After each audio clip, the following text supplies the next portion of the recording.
Thor, Tale of Asgard es una película animada que gira en torno a la adolescencia de Thor y Loki, muchísimo tiempo antes de convertirse en los dioses que actualmente conocemos.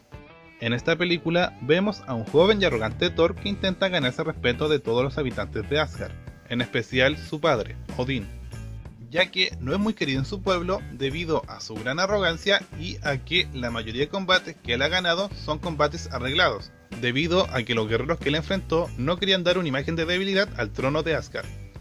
Es debido al anterior que junto a Loki y 3 guerreros asgardianos, los cuales no recuerdo su nombre pero más adelante vamos a hablar de ellos, se embarcan en una aventura hacia Jotunheim, la tierra de los gigantes de hielo, con la finalidad de encontrar la espada de Surtur, una antigua y poderosa espada capaz de controlar el fuego. Todo esto con la finalidad de demostrarle a Odín y a todos los asgardianos que Thor es un gran y poderoso guerrero y un digno sucesor al trono de Asgard. El problema es que la relación entre Jotunheim y Asgard es muy frágil, y se termina rompiendo debido a la ineptitud e inexperiencia de Thor, ocasionando que el rey de los gigantes de hielo le declare la guerra a Odín. Y a grandes rasgos esa es la trama de toda la película. Dudé un poco si decir eso sobre la guerra con Jotunheim, por ser un spoiler, pero lo mencioné de todas formas porque no es un spoiler tan grande, ya que eso queda claro en los primeros momentos de la película, y es importante para lo que voy a decir a continuación, ya que esta película no busca mostrarnos el origen del dios del trueno, sino más bien exponer cuáles fueron las bases que hicieron que Thor se convirtiera en el personaje que todos conocemos, en cosas como su personalidad y su manera de pelear. Lo que quiero decir con esto es que vemos el inicio de la madurez de Thor, porque en la película vemos una madurez y una evolución en el personaje, pero al mismo tiempo vemos que también es alguien que le falta mucho por aprender antes de convertirse en el guerrero que todos conocemos. Y lo de la guerra con Jotunheim era importante porque esta película de por sí no tiene un villano final. Sí lo tiene, pero no hablaremos de él. Y no es Loki y tampoco es nadie vinculado a Jotunheim. Lo importante de esta guerra es que ahí vemos cómo actuaría Thor en situaciones críticas. Y vemos cómo ha evolucionado su personalidad y su manera de tomar decisiones. Además de ver cómo Thor se responsabiliza por las cosas que él hace. Algo que me gustó mucho de esta película es que su trama se aleja mucho de la típica película de superhéroes, ya que si bien podemos ver escenas típicas como los héroes peleando contra los villanos y diversas escenas de acción, ese no es el foco de esta película, sino más bien busca mostrarnos la evolución de los personajes. Y si bien hay muchas películas y series que utilizan este recurso, no lo hacen como un núcleo narrativo, sino como un complemento a la trama. Lo más parecido a este concepto serían series como Smallville o Gotham, pero no exactamente. Para hacer una ejemplificación y un paralelo con lo que sería la vida de Batman, es como que esta película tratase sobre un joven Bruce Wayne, el cual esté recién aprendiendo sobre el bien y el mal y desarrollando su sentido de la justicia, y que al final de la película maten a sus padres.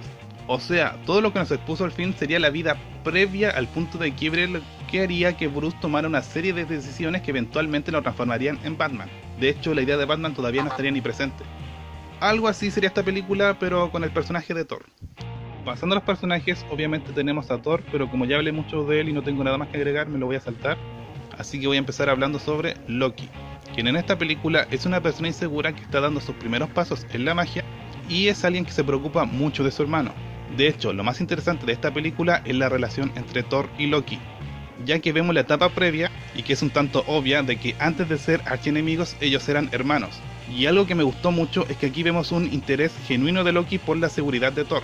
O sea, esto igual lo hemos visto en otras películas como Thor Ragnarok o en series como Vengadores Unidos. Pero al ser el dios del engaño uno nunca le cree esa preocupación a Loki. En esta película sí. Y es una faceta bastante interesante de este personaje. Y al igual que Thor, en esta película vemos los primeros pasos que harían que Loki se convertiría en el villano que todos conocemos. Otro personaje importante es Sif, quien además es el interés amoroso de Thor. Pero como ella es una mujer fuerte e independiente, no quiere depender de un hombre en su vida, por lo que decide ir a entrenar con las Valquirias para así alejarse de Thor y volverse más fuerte. Algo que me gustó de este personaje, y puede que a algunos no les guste, es que se parece mucho a la Mujer Maravilla, tanto en su aspecto como en su historia. Incluso la jefa reina de las Valquirias se parece mucho a Artemisa. Pero obviamente esto no es una copia o un plagio, simplemente ambas mitologías tienen algo parecido, la nórdica las Valquirias y la griega con las Amazonas. Otros personajes importantes son los 3 guerreros asgardianos, quienes como ya dije no recuerdo su nombre, pero tuvieron su aparición en la película de Thor del MCU.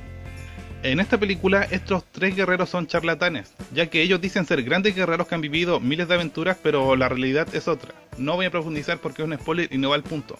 Lo importante es que estos personajes están para hacer la película más entretenida, ya que los personajes de Thor y Loki, quienes son supuestamente los protagonistas, son personajes muy pesados. Thor es alguien muy arrogante y Loki es alguien que es un tanto cobarde. Entonces, tener toda una película basada en esos dos personajes haría que la película fuese molesta. Así que el rol que tienen estos personajes es hacer que la película sea más entretenida y que haya más interacciones entre los personajes. Por ejemplo, Thor con los guerreros o los guerreros con Loki. Además de complementar ciertos aspectos de la trama, como la trama que tienen con las Valquirias. Y finalmente tenemos al villano final de la película, quien no voy a decirles quién es para no dar el spoiler, pero sí me gustaría comentar un par de cosas sobre él. La primera es que es un villano que está metido de forma muy forzada en la trama, ya que tiene un cambio de personalidad muy abrupta, y que puede que esté un tanto fundamentada en la trama, pero es poco creíble de todas maneras. Al principio creí que este personaje estaba completamente de sobra en la película y que no era necesario, pero tras pensarlo un poco, sí es un personaje que tiene un rol muy importante dentro de la película, ya que el punto de su existencia es hacer que el final sea más llamativo, debido a que era muy necesario poner una instancia en donde Thor sea llevado al límite y pueda aplicar todo lo que aprendió durante la película. Además, uno de los objetivos que tenía el personaje principal era convertirse en un gran guerrero, algo que demuestra al derrotar a este villano. Y también hay que considerar que esta película no deja de ser una adaptación a un cómic, entonces uno igual espera cierto nivel de acción.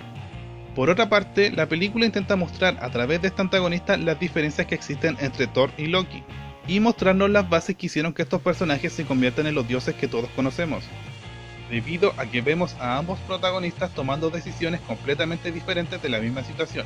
Loki basado en la venganza y Thor basado en la compasión, además de mostrarnos las bases de lo que sería la futura relación entre ambos hermanos, porque tenemos a un Loki tomando decisiones erróneas y a un Thor que, lejos de enojarse por eso, es alguien que lo compadece, algo que ejemplifica un poco la futura relación entre estos dos hermanos cuando son héroe y villano. Una última cosa que me gustaría agregar es que el diseño de personajes es un tanto infantil, lo cual hace que desencaje un poco todo esto con la trama de guerra y con lo que vendría siendo la brutalidad de Asgard. Pero no es nada grave, simplemente es algo que quería destacar. Antes de finalizar, me gustaría decir que yo sí recomiendo esta película, debido a que es bastante interesante la perspectiva que nos ofrece sobre el personaje de Thor y su relación con Loki. Además, considero bastante creativo y valioso tener una película que se base netamente en el crecimiento personal de un personaje y de su vida previa a convertirse en el superhéroe que todos conocemos. Y eso es todo por este video. Recuerden que cualquier petición, comentario o sugerencia que quieran hacerme pueden ponerla en comentarios o simplemente escribirme a mi correo que lo dejo en la descripción. Así que nos vemos en otro video.